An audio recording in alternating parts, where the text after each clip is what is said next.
It's a very good thing that they called it the God particle. It seems somebody wanted to call it the goddamn particle. So they just put God particle, and that's a very clever ploy, marketing ploy. You must be glad that scientists are becoming market savvy. They've always been, in a subtle way, now they're getting little overt. So, for most people, their idea of science is just the new telephone model that's coming up. The next model of iPhone is their idea of science. All these people who never ever were interested in any kind of physics, now talking about particle physics world over, everybody is talking about particle physics. That's an achievement. Breaking a proton and coming up with a boson, is that an achievement? That needs to be seen. But it's definitely an achievement that suddenly the whole world, at least the educated part of the world, is thinking particle physics. That's an achievement. That's a good achievement. At least people are thinking of science as not a way of milking the existence. Not entirely, at least a little bit. They're willing to spend $10 billion just to know something. I like that. There is right now no technological use, but they're willing to spend $10 billion and 30 years just to know something. That sounds very spiritual to me. It usually doesn't cost that much, but so, having achieved one thing, having made a social goal, scientifically, what does it mean? In yoga, we see it this way. Existence is like this. There is something called as sthula, sukshma, shunya, shiva.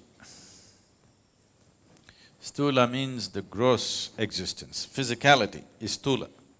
Everything that you can see, everything that you can sense through five sense organs, everything that you can see, smell, taste, hear and touch is considered sthula. This can be analyzed with your intellect and understood and grasped. And this is always made of, as we know today, of anu or atoms, because it's physical in nature. It's a complete block of… building block of existence is an atom. And if it's made of an atom, once enough number of atoms are there, we can touch it, we can smell it, we can taste it, we can see it if it becomes big enough. Initially in a microscope, after that with our bare eyes, we could see it. But if it goes beyond the perception of the five senses, but still it is physical in nature, we call it sukshma. So when you enter into sukshma, it is still physical, but you're not able to grasp it. Do what you want, you cannot grasp it through five senses, nor can you analyze it through your intellect. That dimension, if you approach it, we call it vishesha jnana or vishesha jnana. That means an extraordinary knowledge. Gyan or jnana means knowledge, vishesha jnana is extraordinary or significant knowledge. So vishesha jnana is referred to as vigyan. The word vigyan is being very loosely used today, but essentially it means this: those dimensions which cannot be perceived through five senses, if you perceive them, that is vigyan. So today, science is entering those spaces. Because never ever is anybody going to see a Higgs boson. They're only going to see its footprint. Even now they only saw the footprint, they did not see a Higgs boson. But because they see the footprint, they believe he is there. Somebody's gone by, they left the footprints, we have not seen the man, but we know it's gone by. We go into the forest, we see the pug marks and we say, okay, there is a tiger. We haven't seen the tiger. In fact, in a tropical forest, it's very difficult to see a tiger. But we will see pug marks here and there. Just like that, they saw the footprint. So they're entering Vishesh Gyan. If you go further, it will become shunya, that means absolute emptiness. There, your intellect will be completely useless. Your senses will be completely useless because there is no physicality. Where there is no physicality, your sense organs and intellect will become absolutely redundant. If you go beyond shunya, there is something that we refer to as Shiva. When I say Shiva, don't imagine that calendar man from Shivakashi.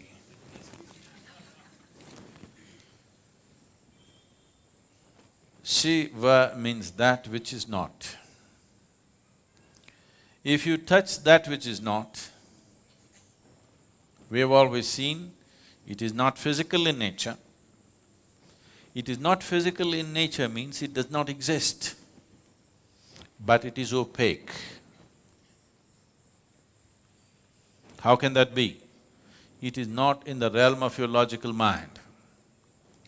Today, modern science believes the whole existence has to oblige to human logic, which is a very limited way of approaching life.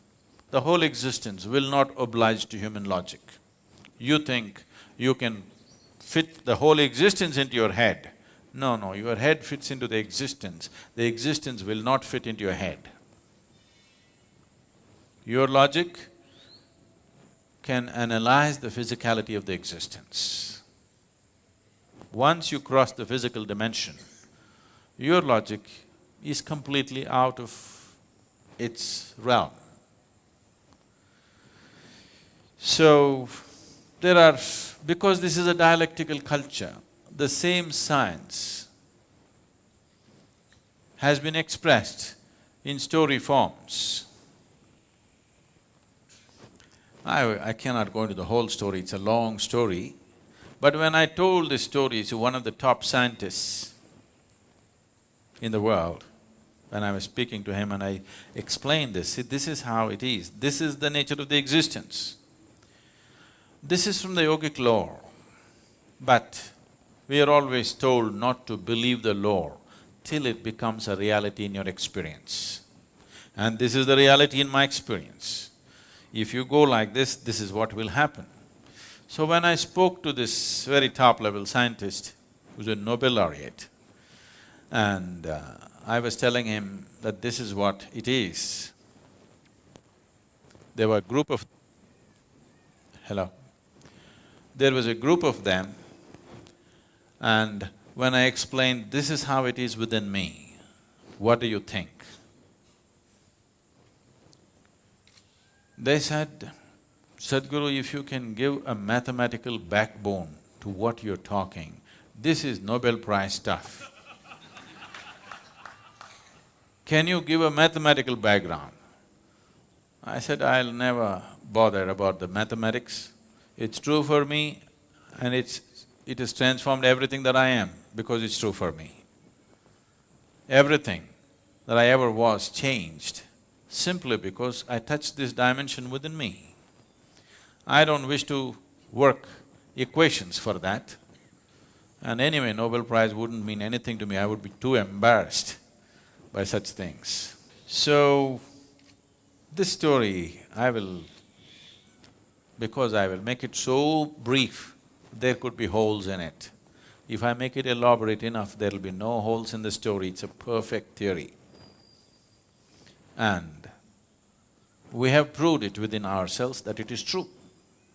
But you want to build a $10 billion instrument under the ground to prove the same thing, it's up to you.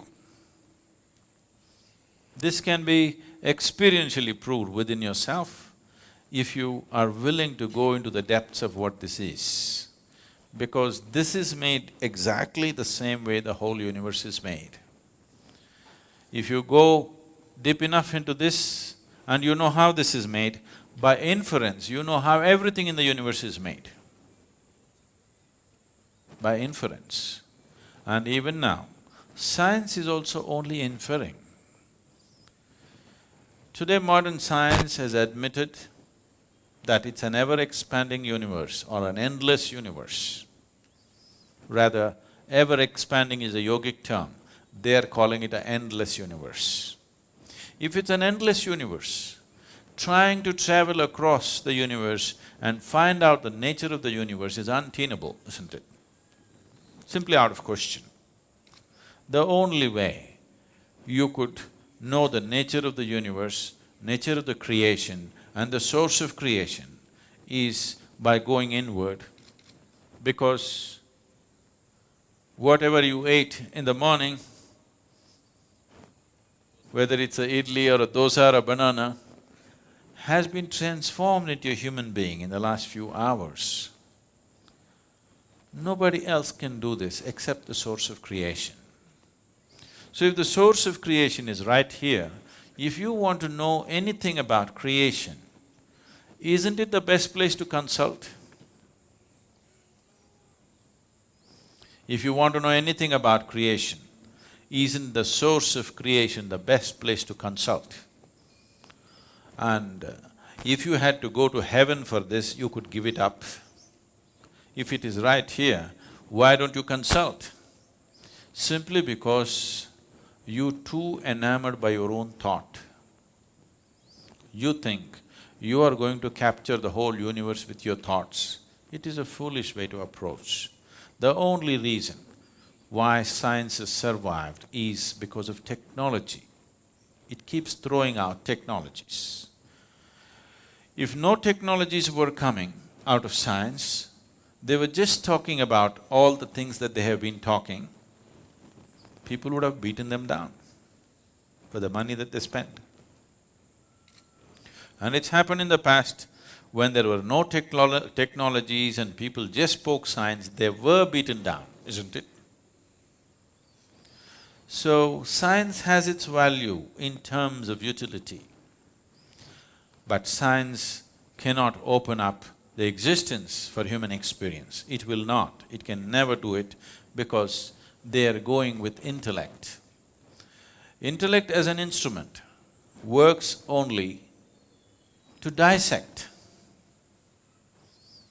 The only way intellect can approach anything is to break it up and see. If you ask a scientist to find out something about this flower, first thing is he will break it up into pieces. I think I should ask a scientist to make me understand one of you. He will talk about dissecting you then. If you break this up, you may know many parts of this.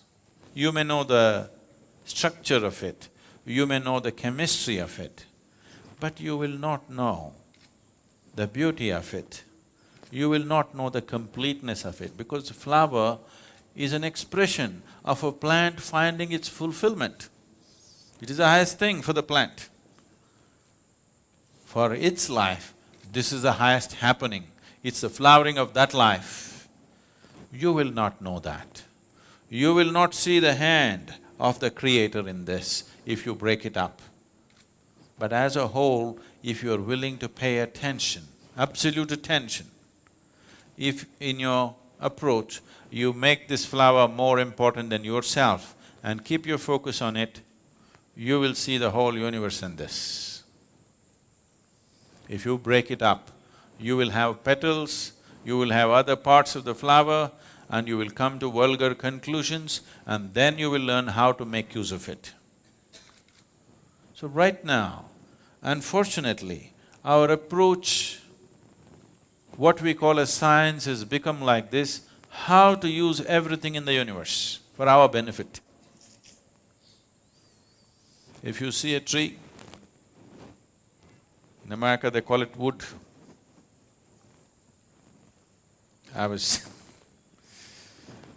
This happened when when I was in college. This happened about 4 years ago when I was in Mysore. For the first time, I conducted a program after many, many years. And all kinds of people turned up. My teachers from school and college turned up. They wanted to see.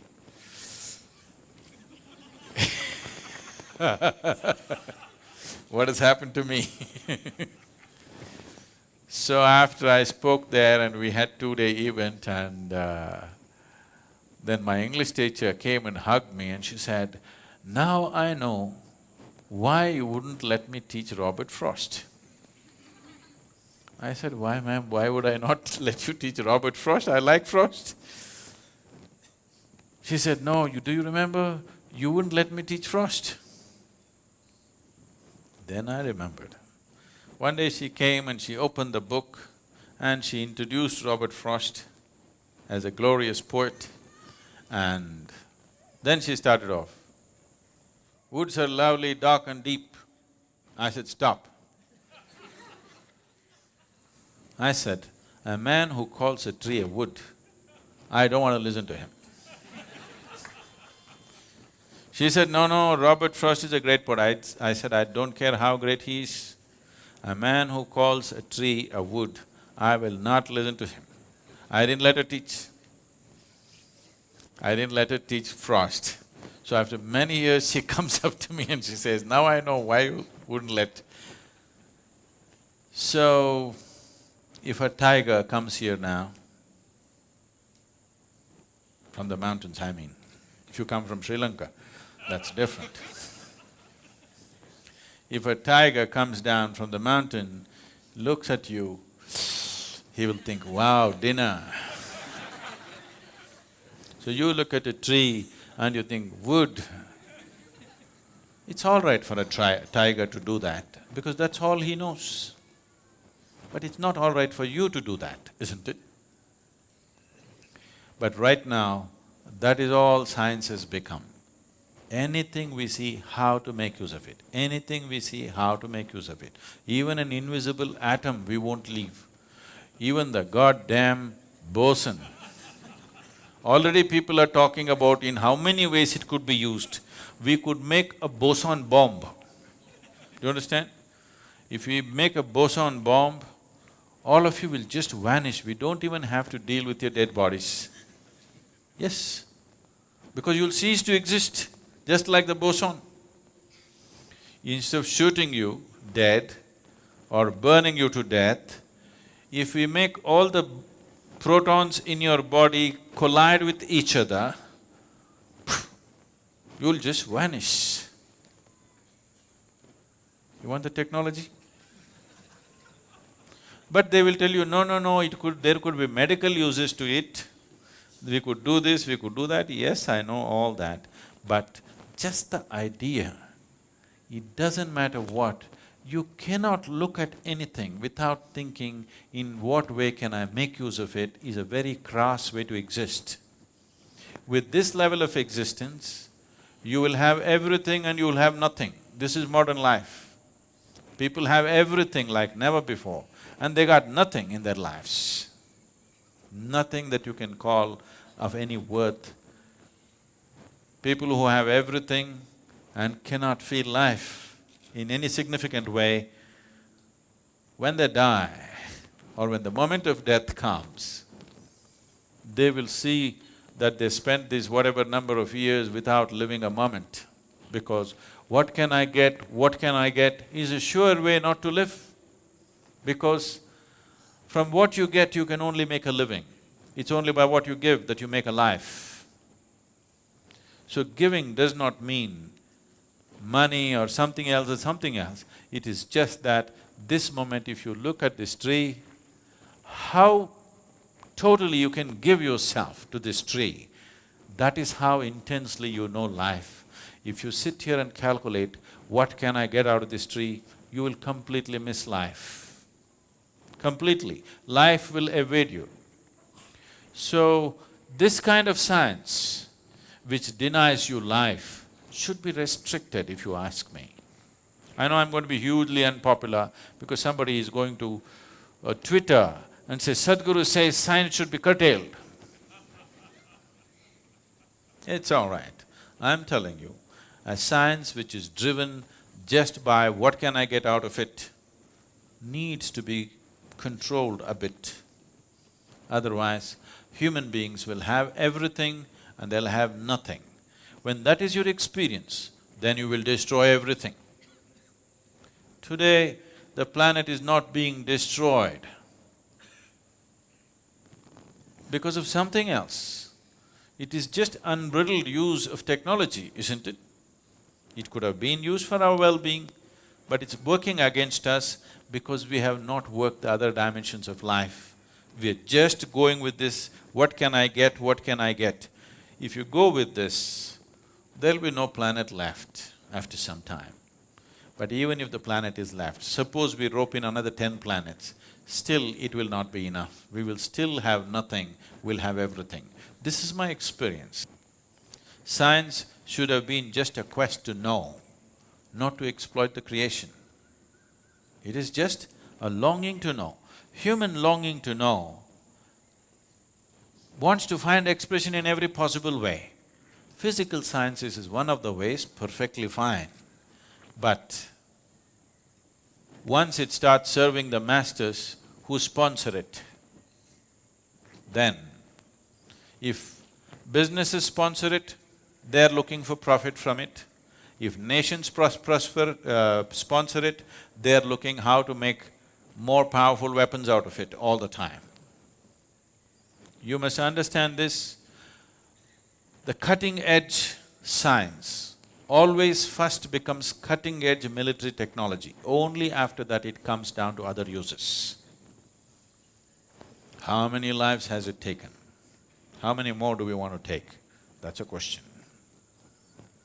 So, this goddamn particle, one good thing it's done is, the whole world is thinking particle physics. I like that. That's nice. But do you know the boson is named after Satyendranath Bose? You know this? No? It's an Indian mathematician, a self-taught mathematician. As Albert Einstein acknowledged, he said, the Western sciences couldn't take a single step without the Indian mathematicians. The fundamentals of mathematics came from the East. But always here, the other ethos of the culture said, you should not do anything that's exploitative to nature, because nature was seen as Mother Nature. You don't go about raping Mother Nature. You take only what you need, nothing more. Because of that attitude, this science was not converted into technology, and that is the wisest way to handle science.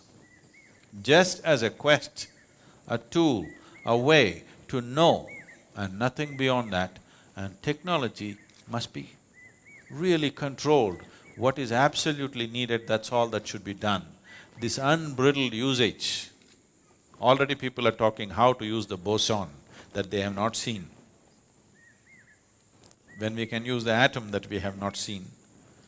So it doesn't matter what you see, you're thinking of how to use it. This attitude, unfortunately, has been further fueled by the attitude of science. This need to be checked, otherwise it will be our nemesis. It will for sure be a goddamn everything.